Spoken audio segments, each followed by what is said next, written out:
Corona ভাইৰাছৰ সংক্ৰমণ সমগ্ৰ বিশ্বত দ্ৰুতগতিত বিয়পি আছে আৰু এই সংকটৰ পৰা বিশ্ববাসী উদ্ধাৰ কৰিবলৈ বিশ্বৰ আগশাৰী চিকিৎসক ইউনিভাৰ্চিটিয়ে কৰোনা প্ৰতিৰোধক ঔষধ অৰ্থাৎ শিশুসকলৰ পেলু ৰোগত ব্যৱহাৰ কৰা ঔষধ এতিয়া কৰোনাৰ ৰোগীৰ ক্ষেত্ৰত ব্যৱহাৰ কৰাৰ কথা উল্লেখ কৰিছে।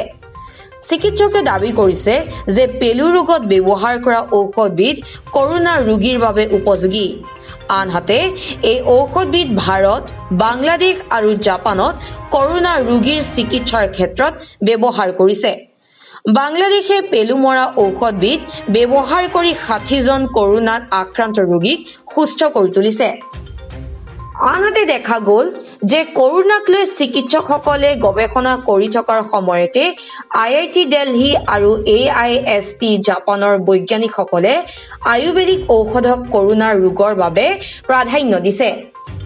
ইনষ্টিটিউট অফ টেকনলজি অৰ্থাৎ IIT দিল্লী আৰু AIST অৰ্থাৎ এডভান্স ইণ্ডাষ্ট্ৰিয়েল ছায়েন্সে আয়ুৰ্বেদিক ঔষধ আশ্বাগান্ধাক কৰোনাৰ ৰোগৰ বাবে উপযুক্ত বুলি মত প্ৰকাশ কৰিছে। উল্লেখযোগ্য যে এই সকলোবোৰ খবৰৰ মাজতে দেখা গ'ল এক অদ্ভুত দৃশ্য। চিকিৎসক নাৰ্ছসকলক কৰোনাৰ ৰোগত চিকিৎসাৰ বাবে প্ৰদান কৰা PPE কিটৰ নতুন ৰূপ ৰাছিয়াত দেখিবলৈ পোৱা গ'ল।